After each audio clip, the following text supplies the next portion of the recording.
Very pleased to have here with us today from America, Mukhtar Ali. Mukhtar is an associate professor of Islamic studies at the University of Illinois, Urbana-Champaign, and he specializes in Sufism, Islamic philosophy, and ethics. His areas of interest include Arabic and Persian literature, Quranic studies, theology, traditional medicine, and comparative religion. He's the author of Philosophical Sufism, An Introduction to the School of Ibn al-Arabi, and The Horizons of Being, the Metaphysics of Ibn Arabi in the Muqaddimat al-Kaysari.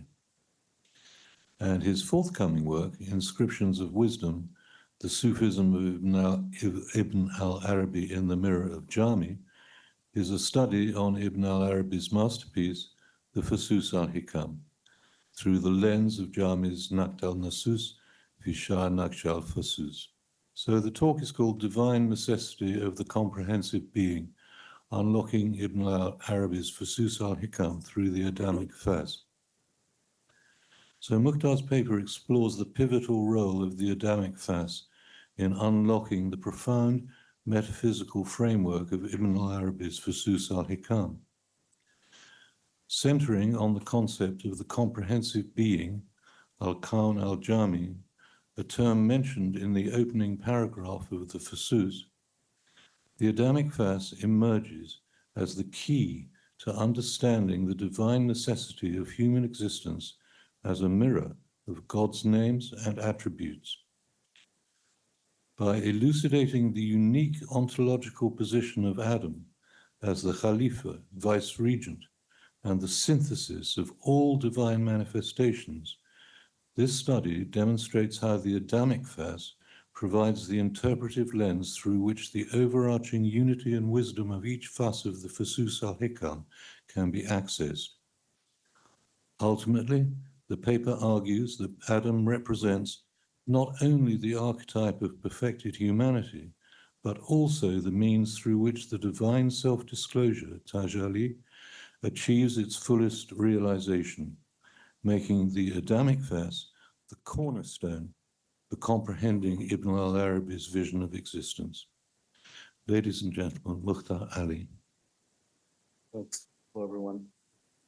And thank you very much. I extend my sincere gratitude to the Warburg Institute and the Ibn Arabi Society for this gracious invitation and for organizing this event dedicated to the study of the legendary Ibn al-Arabi.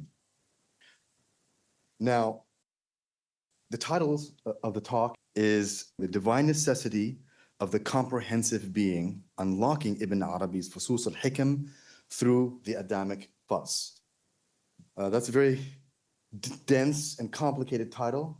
So the first unlocking we need to do is to unlock this title. What does this mean, divine necessity of the comprehensive being? So there will be three parts to this talk. First, let me summarize what I plan to do in this brief session. The title encapsulates the core metaphysical argument of the Fusus al-Hikam. So fundamentally, we'll be talking about Ibn Arabi's book, Fusus al-Hikam. That the existence of the comprehensive being, the main thesis is this, that the comprehensive being, or insan, the human being, is not accidental or contingent in the philosophical sense, but a divine necessity rooted in the very nature of God's desire for self-disclosure, self-revelation, or theophany. By foregrounding divine necessity, the title signals that creation, particularly in the form of the perfect human, arises from the essential dynamism of the divine names, which seek manifestation in the mirror of being. The phrase unlocking Ibn al-Arabi's Fusus al-Hikam points to the Adamic Fass, the first chapter on Adam, Prophet Adam, but beyond Prophet Adam, the Adamic reality, the human reality, as the hermeneutical key to the entire work. In other words, if you understand the Adamic Fass, it will open and unlock the rest of the Fusus. The essence of it is in that first Fass. And I'll explain what this word Fass means and how we can read the title Fusus al-Hikam. What is Fass? What is Hikam? And each chapter heading, how it is structured, all of it lines up with Ibn Arabi's fundamental worldview and his cosmology. So without comprehending the metaphysical stature of Adam, the architecture of the Fusus remains fragmented. The title also hints at the methodology of the lecture to trace how the Adamic Fass is the first and foundational chapter, providing a lens through which the cascading wisdoms or principles. So now when I say wisdom, I don't mean aphorism or pithy statement, a saying. But here, hikmah, and I'll explain this in a little bit, hikmah is referring to the principle, the divine principle, or the summation of divine knowledge, and how this, the cascading wisdoms or principles of each prophet can be understood, both as differentiated reflections of the divine names and as pathways back to the unity of the Muhammadan reality. And so there is a very important relationship between the first and the last. The first chapter deals with Adam, the Adamic Fass, and the last chapter is the Muhammadan Fass. And the first and the last are echoes and mirrors. Thus, the talk hopes to navigate the intersection of ontology, cosmology, anthropology, and some of the metaphysical frameworks of Ibn Arabi.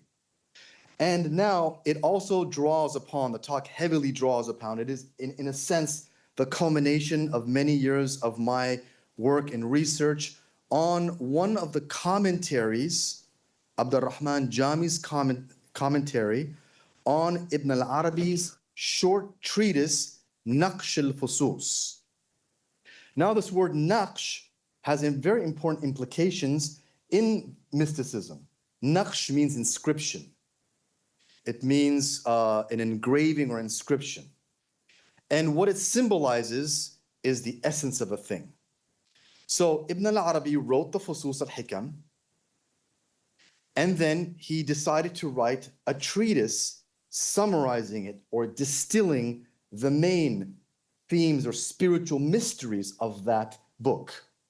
So Naqsh al-Fusus is a short 10-page treatise which distills the essence of the Fusus. And I shy away from the word summary because it's not a summary. It's a distillation.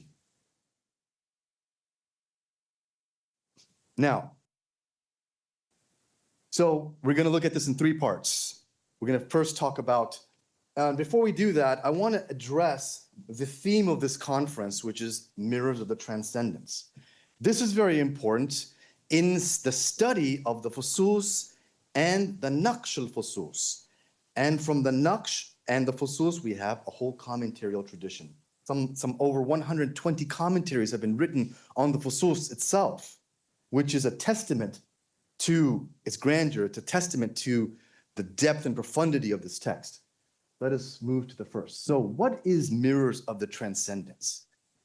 The first mirror I want to talk about is there are two levels or planes of mirroring I wish to address. And this is like the pre-talk before I get into the real talk, okay? We want to address the theme of the conference and how this talk fits into the larger theme of this conference.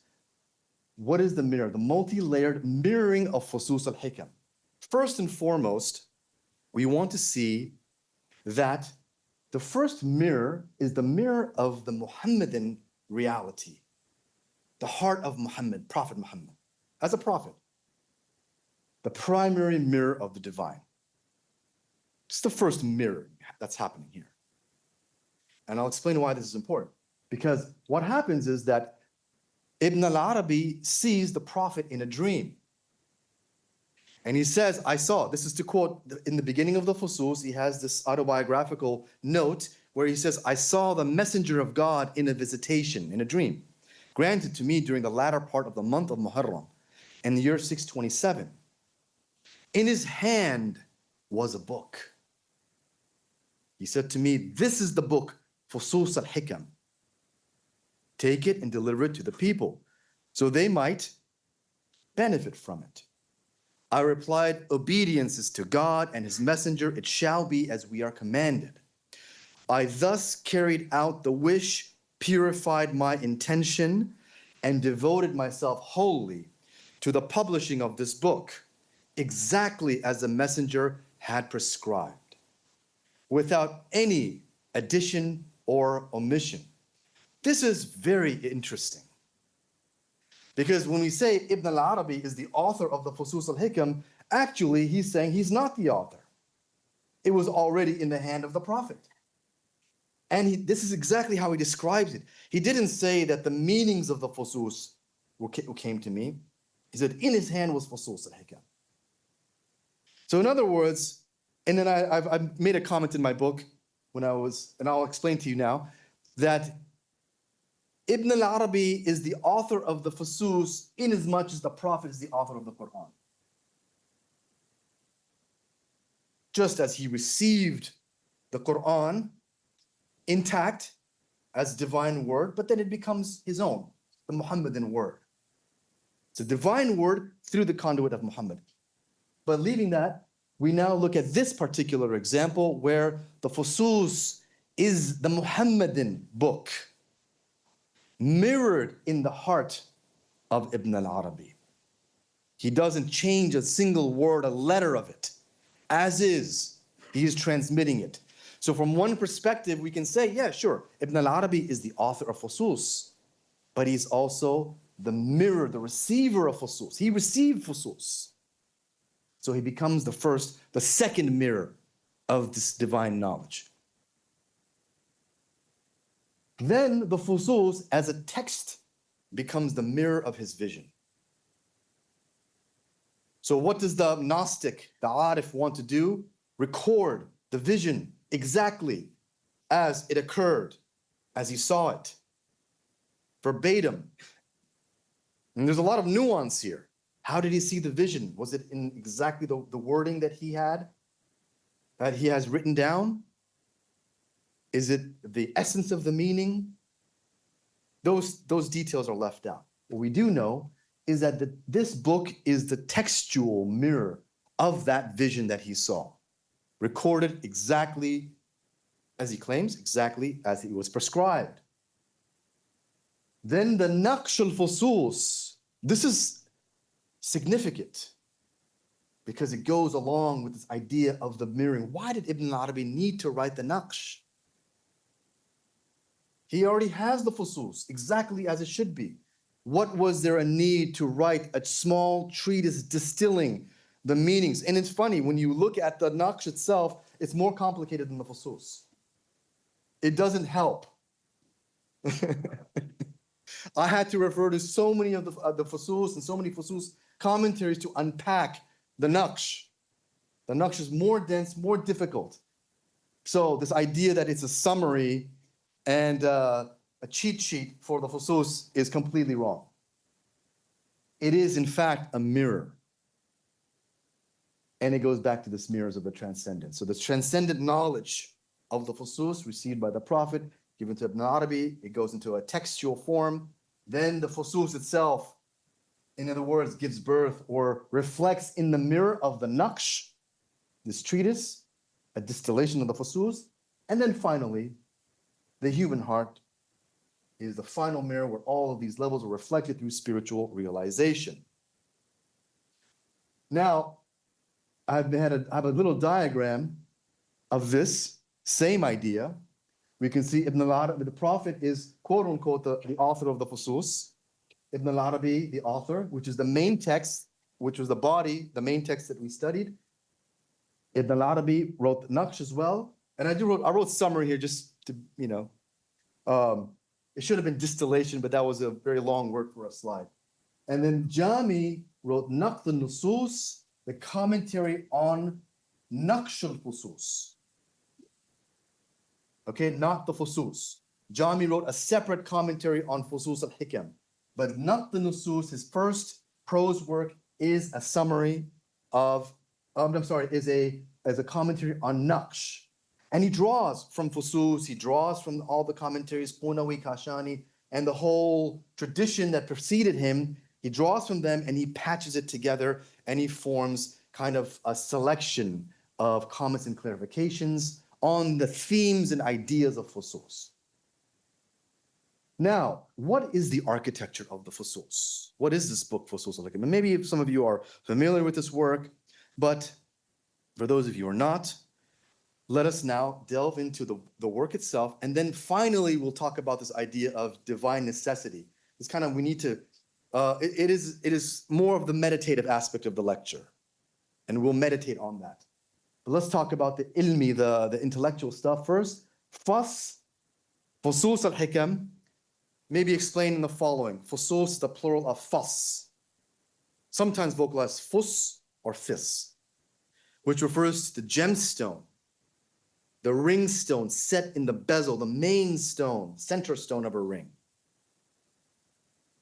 The value of a ring is determined by the central stone, which not only adorns it, but it also bears a seal or imprint, the naqsh, signifying the owner's authentication. Similarly, the fas is likened to the heart of a prophet.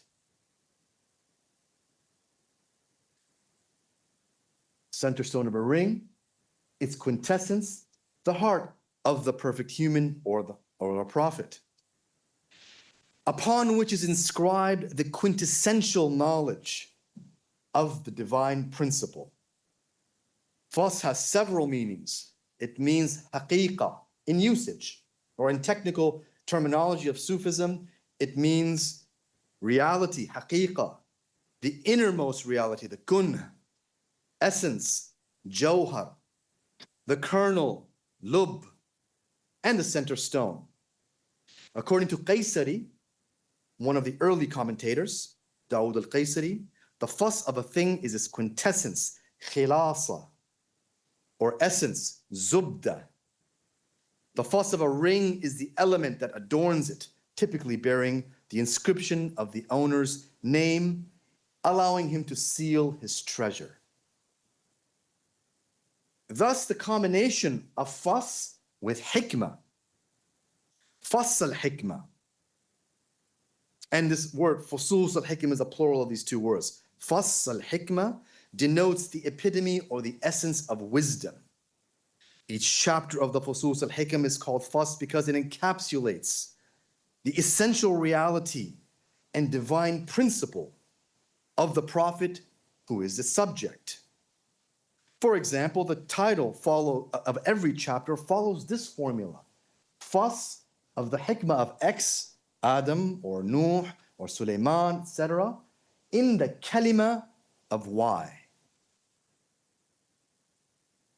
So the kalima means word. So the first chapter, in other words, the quintessence fas of wisdom, of divinity, ilahiyya, in the principle embodied in the Adamic reality, kalimatun adamiyya. And I'll explain what this word kalima means now. So fas al-hikmah can also be understood as the distillation of knowledge, or the exclusive theophany, tajalli, of the forms of knowledge received by the spirit of that prophet or saint. In other words, every prophet is distinguished from another. Every human being is distinguished from another. What makes us different? Not just our physical features, and even those features and those personality differences originate from the various divine names that govern our beings. And so Ibn al-Arabi is looking at the peak, the pinnacle of humanity, which is the prophets, or insan al-kamil, the perfect human. Not only the prophets, because we have, for example, Luqman is featured in Fusus al-Hikam.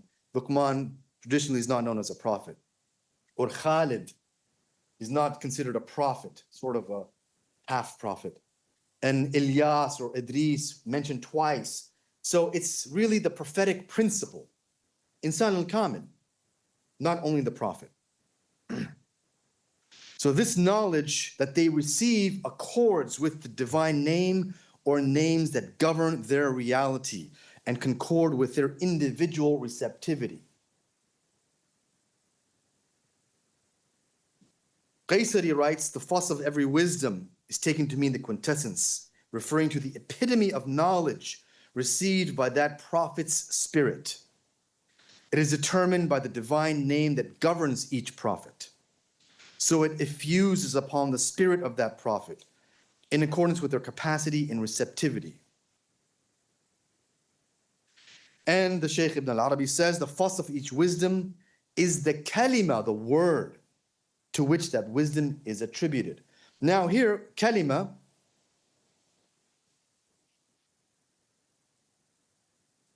is a word that's used in the Quran to describe Isa alayhi salam. God describes Jesus as the kalima, as a word of God. So kalima has several meanings, and it also does refer to the individual prophet or insan al-kamil, like the word logos. And they're called words because they originate from the breath, like kalimat, breath of the merciful, as we heard in the previous talk, about the divine breath produces words.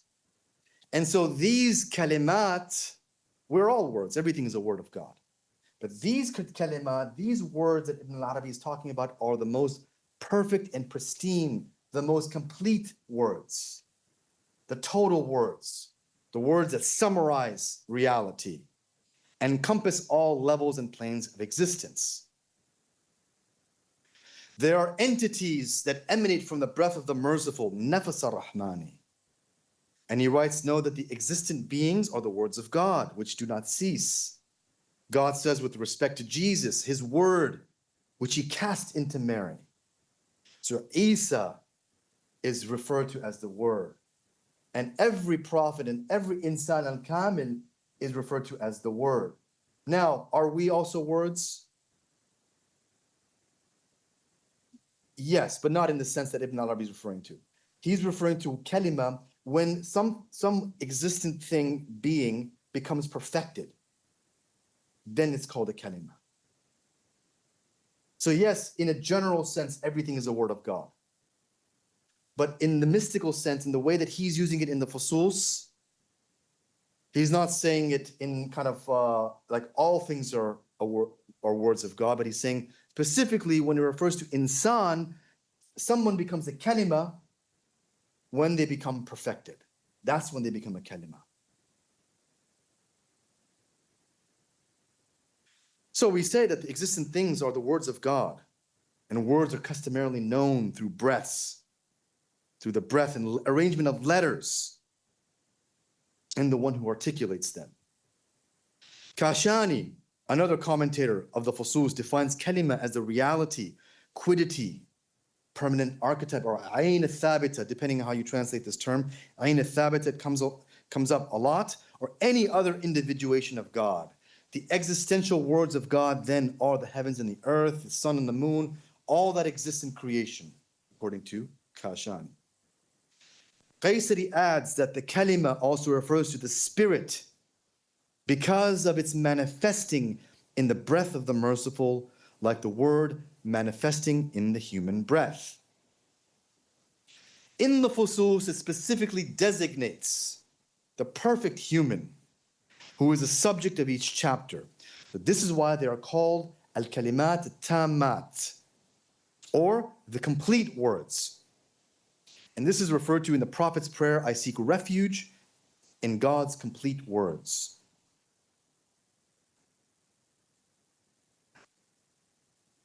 Now, unlocking the Fusus, al-Hikam, through the Adamic Fass. So, this chapter is associated with divinity. Fass, hikmatu ilahiyya, ilahi divinity, in kalimat adamiyya. So what does divinity mean here?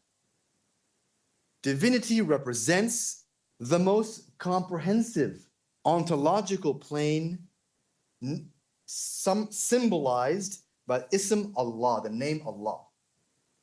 Allah is ilah, and it comes and it relates to this word ila uluhiyya, divinity, as opposed to rahmaniyya, mercy.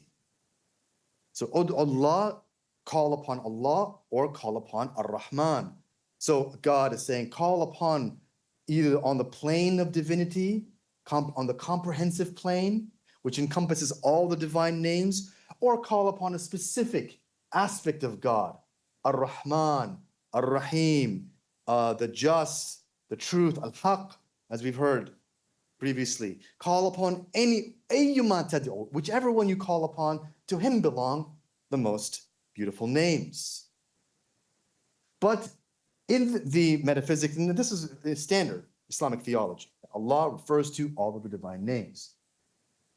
Now, this divine name is embodied in Fass Adamiyya. So the whole chapter is talking about how Adam represents this plane of divinity, the comprehensive plane. This supreme name integrates. This divinity represents the most comprehensive ontological level signified by the name Allah. This supreme name integrates all the divine names and attributes into a unity whose existential counterpart is the universal human spirit. This is what Adam is. Talk about Adam, name Allah integrates all the divine names, the existential counterpart to a universal spirit. So it actually, Adam refers not to Prophet Adam, it refers to ar-ruh, al-kulli, the universal spirit, al-insani, the human spirit, the human reality, which has different names. One of the names is Adam. It's also called the Supreme Spirit, ar-ruh al-a'zam. Sometimes it's called the first intellect. But that's a little bit later, but in more often than not, it's called the Muhammadan reality or the Adamic reality. And I'll explain later on towards the end of the talk, if I remember, to compare the difference or to relate the Adamic reality with the Muhammadan reality. Both represent this template of humanity. Then we have, for example, statements from the Prophet, hadith, which say, and Ibn Arabi uses these hadith, أَوَّلُ مَا خَلَقَ اللَّهُ نُورِ, or Nur Muhammad. So the first thing that God created was, or the light of Muhammad. The first thing that emanated from his being was the light of Muhammad. So in places he's saying that the Muhammadan reality, the Muhammadan light, which just forms a huge part of his cosmology, is this whole idea of the Muhammadan reality. And yet he begins the book with the Adamic reality. Fass Adami. Interesting. But these things are very interrelated, okay? So, ar-ruh, al-kulli, al-insani, which is the universal human spirit. As the Quran states, I blew into him of my spirit. Surah 15, verse 29. God says, when he's going to create Adam, وَنَفَخْتُ فِيهِ مِنْ رُوحِ. Now, min is not identical with ruhi. Min means there's a separation. So I breathed into him of my spirit. Now this is interesting because when we say of, it means it's a level of individuation, of ta'ayyun. It's not identical to the spirit in and of itself, like being qua being, spirit in and of itself. But it is the nafkha. So when it releases, it comes out, it has an individuation, then it becomes min ruhi. One small word in the Quran can describe so many metaphysical details and realities. So it's nafakhtu min ruhi. Now, the human being becomes the manifestation of the name Allah. And it is through him the comprehensive name of Allah is known. And this idea of the min is important, as we'll see in a minute, with regards to the mirroring of the divine reality in Adam. Because the thing itself is separate from the image it casts in the mirror. So once it casts an image in the mirror, there are two. It's duality. And we'll speak about that in a minute. So what is meant by the word of Adam is the universal spirit, which is the origin of the human species. Adam is the single soul from which the human species emerge, according to Ibn al-Arabi. And this is Qaysari is explaining this. Since Adam is the father of humankind, he was the first of its individuals in the external world, and the manifestation of the name Allah in terms of his comprehensive embodiment of the qualities of his perfected progeny. The Shaykh named the chapter after him and elaborated on the specific aspects of his word. This is according to Qaysari, and why this fuss is called fuss adamiyya, and it relates to the level of divinity, maqam al-ilahiyya, uluhiyya. So in other words, when we say this, the hikmah ilahiyya is the principle of divinity, the principle of spirit, the principle of rahmah, and so on and so forth in other chapters of the Fusus. Adam is the first comprehensive mirror of God, reflecting all the divine names articulated in the Quranic account of his creation. When your Lord said to the angels, I am going to place a vicegerent, khilafa is important. This is one of the attributes of Adam. General khilafa, as opposed to specific khilafa that we find in Fas Dawoodi. Dawood was also designated as a Khalif in the Quran. But Dawood's khilafa was specific for humankind to establish a kingdom, justice, law and order. Adam did not have that responsibility, but he was also mentioned as Khalif. Inni ja'alun fil ardi khalifa. I'm going to create a representative on the earth. And so Ibn al-Arabi says that the difference between the Davidic vicegerency and the Adamic vicegerency is precisely in generality and specificity. In the same way that the Adamic spirit or the ruh al-insani in the Adamic sense differs from the Muhammadan sense. They both refer to the same human soul, except one is with respect to its beginning, its ontological basis, which is Adam, and then its peak, its spiritual perfection in the Muhammadan reality. But we'll talk about that in a minute. Fukuk, and Qunawi in the Fukuk says the link between the Adamic word and the presence of divinity. Now, each of the commentators will first and foremost talk about why Ibn al-Arabi mentioned this sifa, this quality, ilahiyya or rahmaniyya and so on. What is the hikmah and why is it associated with that particular prophet? That's the key to the whole chapter. Just like that is the key to each chapter, Fas Adami is the key to the whole Fusus. In other words, Fusus al-Hikam is just about insan. It's spiritual anthropology. The whole book revolves around the human being, not just insan al-Kamil. He's just using insan al-Kamil as a template because he can speak about it in a authoritative way. Because insan al-Kamil has these qualities. Is khalifa, because not everybody is a khalifa. Insan al-Kamil is a knower of God, arif. Insan al-Kamil has perfect morality. Insan al-Kamil is the recipient of divine theophany and so on. So he's speaking about Insan al-Kamil in this way, but it refers to the whole Fusus al-Hikam is really the story of mankind. This is why this work is significant. It's not just cosmology. It's not simply this theorizing Ibn Arabi's metaphysics of the world. It's the story of you. It's the book of your soul. This is why it's important. Just like the Quran. It's a book of your soul. You read it, you realize this is what insan is. Insan has an aspect of Sulaiman. Insan has an aspect of Isa, hayat and ruh, spirit and life. The human being has an aspect of all of these things, but this Fas Adami is the way to understand it. So if you understand that the whole book is about insan, it makes sense. Adam. We are the children of Adam. So it makes sense that they would talk about the father first. rather than the son, Muhammad. Muhammad is the son of Adam. Adam is the father, the first of mankind, the template upon which every human being is built, even Muhammad. I'll qualify that statement in a minute.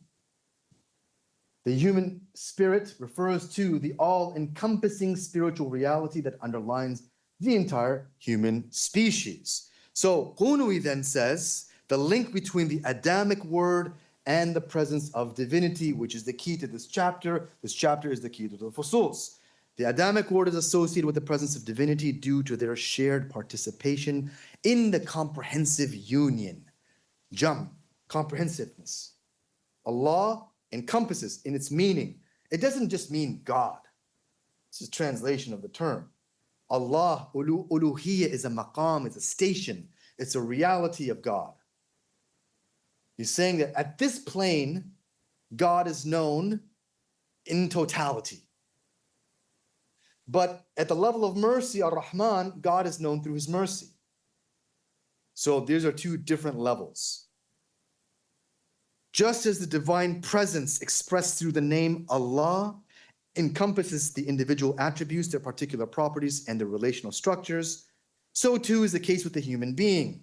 In his reality and rank, there is no intermediary between him and God. This is important. It's not something to just read over. The human being has a direct link with God, independent of a prophet or any prophets. Such an important theological point. While most think, oh, we must go through the Muhammadan reality, we must go through the prophet. I'm a Christian, I have to go through Jesus. I'm a Muslim, I have to go through Muhammad, and so on and so forth. And we must accept their Sharia and all of that.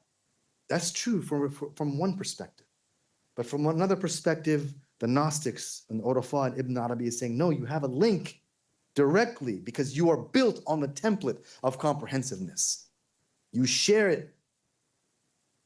And so therefore, there is no intermediary between insan, mankind, human beings, and God. For his reality is that of a comprehensive isthmus, barzakh, that unites the properties of necessity and contingency.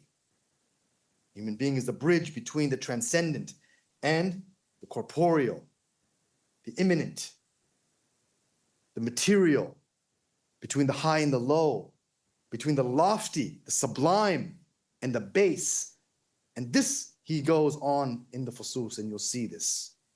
It's not only that the prophets are seen in the most positive light, but you also see their humanness. And this is what the Quran is dealing with all of these prophets. Musa and Yunus and all of the stories of the prophets are talking, is showing them in a human light. Wasa Adam, and Adam rebelled or he sinned against his Lord and so on and so forth. So a lot of the stories of the Quran concerning the prophets are really looking at their humanity. Now, of course, we have this idea of Adam was created in God's image, in the form of the merciful. This is also a concept in the Bible. So God created mankind in his own image, in the image of God. He created them, male and female. He created them and so on. Genesis 1:27. And other texts, we have a lot of this. But this idea of image is also very important. It's not something new to Islam or new to Ibn Arabi. We found this in ancient text, even in extra, sort of the extra Jewish text, Pseudographia. He says, the Lord said with his own two hands he created mankind. And we have a hadith on this as well. With his own two hands he created mankind in a facsimile of his own face, both great and small. In the testament of Isaac. I mean, there's a lot of evidence for this. So I want to get to the main topic. So now, Adam, the comprehensive mirror of God. We've covered these ideas. God created Adam in his own image. He taught Adam all the names. And this teaching of the names is an ontological instilling. It's the template of his creation. So, to summarize this idea of unlocking the Fusus. So this was the second thing. The first thing was the mirroring idea and the textual reception. Second idea is the unlocking of the fusus. How do we do it? Adam is the totality, and the other prophets are specificities. That's one point. Fusus describes a process of differentiation within the unified Adamic reality, or the comprehensive reality of God. Without Adam, subsequent prophetic wisdoms remain fragments. So Adam is the synthesis. Adam is the template. It connects to the Muhammadan reality like two arcs of a circle. So this is another thing to read about in the Fusus, is that the arrangement of the chapters is deliberate. The opening chapter illuminates the primordial essence of the Adamic reality, mirroring the final chapter, which symbolizes the culmination of human potential in the Muhammadan reality. These two chapters together form an existential circle. And Ibn Arabi talks about the arc of descent and the arc of ascent. Qawsayn, Qaba Qawsayn, this word arc is used frequently in the literature, Sufi literature, particularly with Ibn Arabi. And so this is an example, the arc of descent. A descending arc and an ascending arc. The former represents humanity's descent from God into the world, Adam's descent into the world, while the latter signifies humanity's return and ascent back to God, the spiritual ascension. The first chapter also explores the relationship between the essence and the names, the all-inclusive name Allah, and the divine imperative of creation, which is going to be our next topic, the final topic. Now, when we look at two texts, they have very similar, the Naqsh is in the exact same format of the Fusus. 27 chapters writing on 27 prophetic figures. The Naqsh follows the same sequence. So in a sense, it really is a mirror of that text. And now, before I go on, I want to talk about this idea of divine necessity. What do we mean by this term, divine necessity? It can be understood in this briefly, the intrinsic imperative within the divine essence for self-disclosure. In other words, as we will see in the Fusus and the Naqsh, which has a very similar idea, it is that God wished to see himself in a form other than his own self, in the form of a mirror. Just like you want to see, you know yourself, but you also want to see yourself in a mirror. You have an intrinsic knowledge of yourself. You know you exist, you think, you know you're alive, but you still want to see yourself in the mirror. And every time you put on something new, clothing, new jacket, whatever, you want to see what that looks like on you. You want to see this angle and that angle. You want to see the whole outfit, the whole ensemble. So just like we want to see ourselves in different forms, in different outfits, in variation, God too. In fact, we get it from God himself. This is written in our DNA. The desire for self-manifestation, the desire to reveal yourself, to know yourself, to unfold within. Nobody knows what they're going to become. Nobody knows. You know where you are now, but you don't know what you're going to become, where you're going. You don't know, not tomorrow, not in a year, and not after you die. But you do want to know, yes? Sure you do. Okay? And so does God.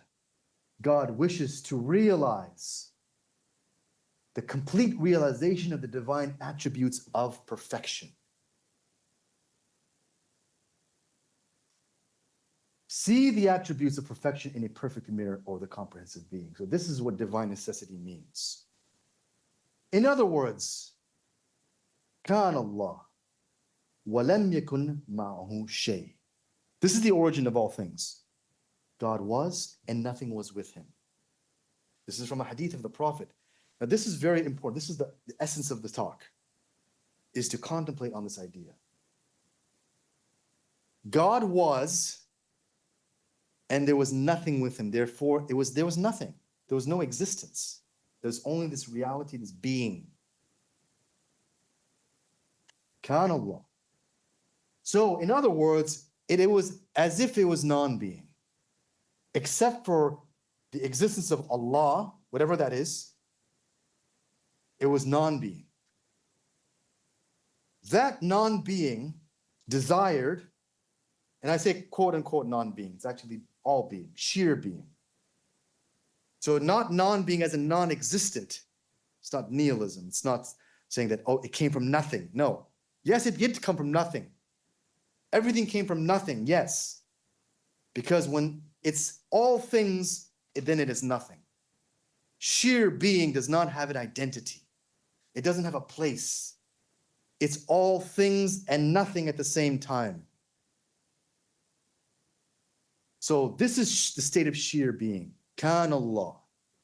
Pure reality.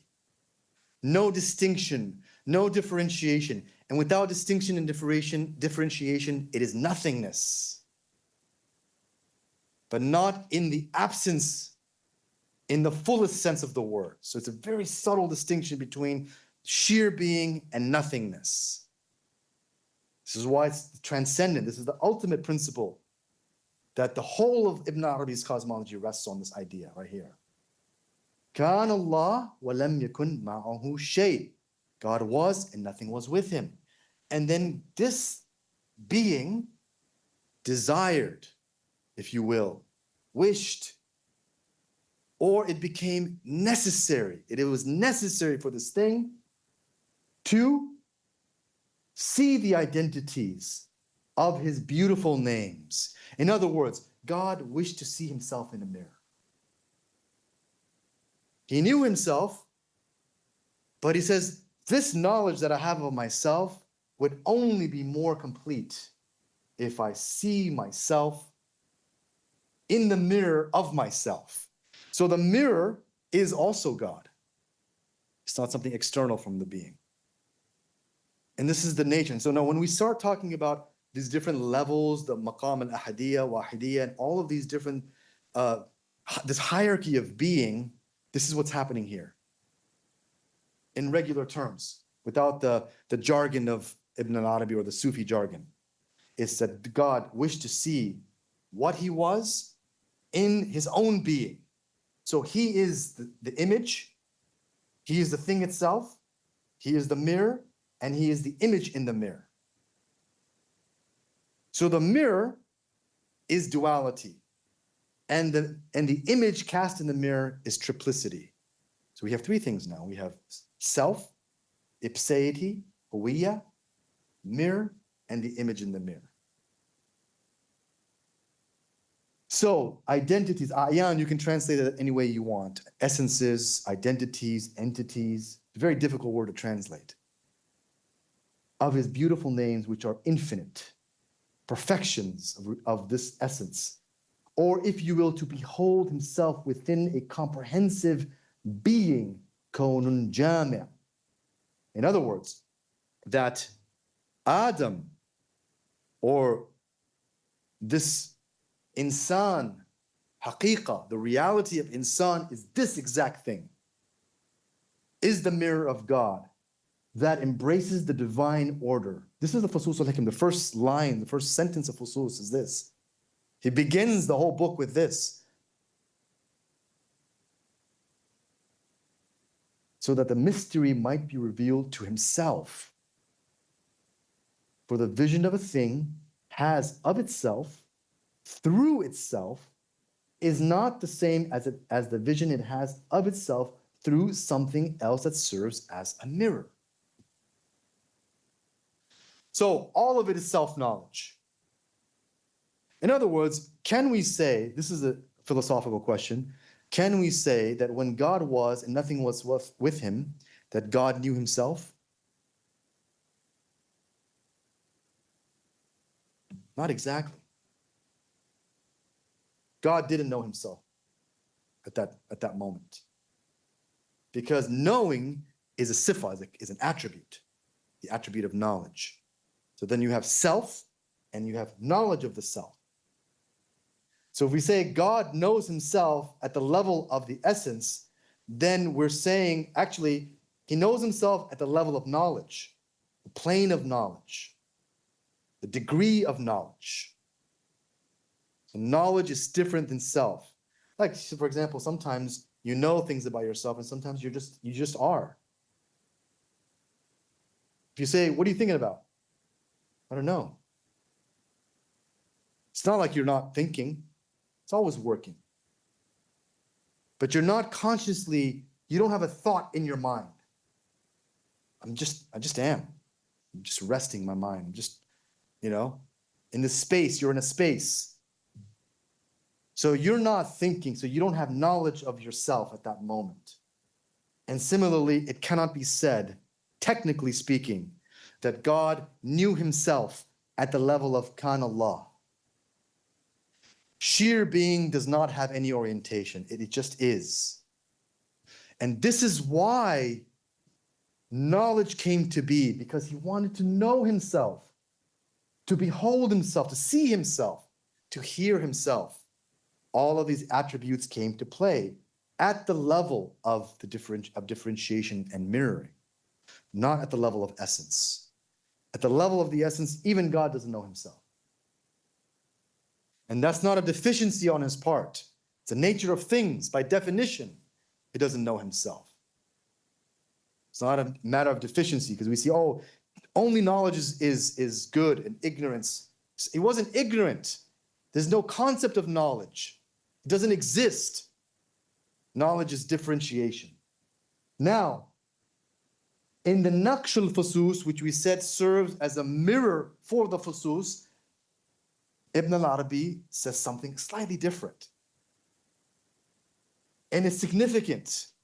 Everything he's doing is volitional. Everything he's doing is by some kind of mystic intuition. It's not some textual analysis. Vision, it's visionary knowledge. It's divine knowledge.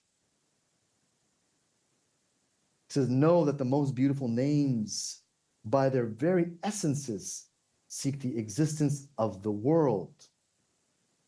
So now, he's not talking about in the level of the mirror. We said Naqsh is the mirror. On the plane of the mirror, he's not saying God wished to know himself in the mirror. He says now the names wish to know themselves. So the Naqsh starts slightly differently from the Fusus itself.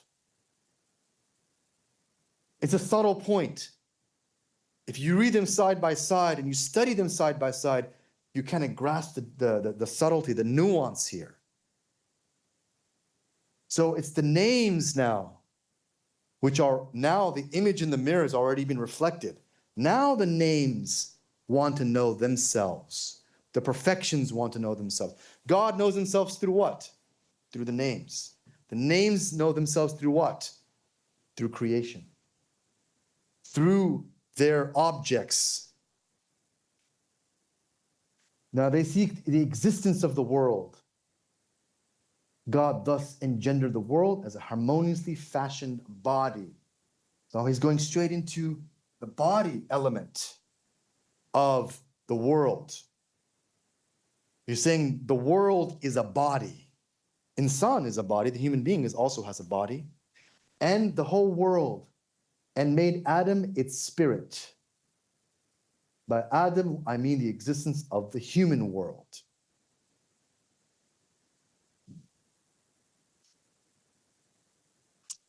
So, the vision of God of himself through something else refers initially to the mode of divine self-perception, a reality in which he beholds himself reflectively. This is the first individuation, the first instance of duality, through which the Adamic spirit emerges.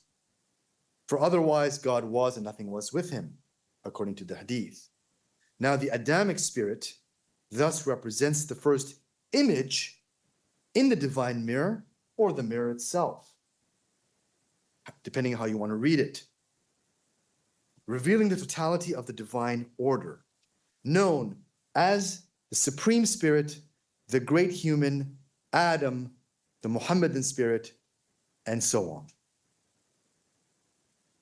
And thank you very much. This concludes.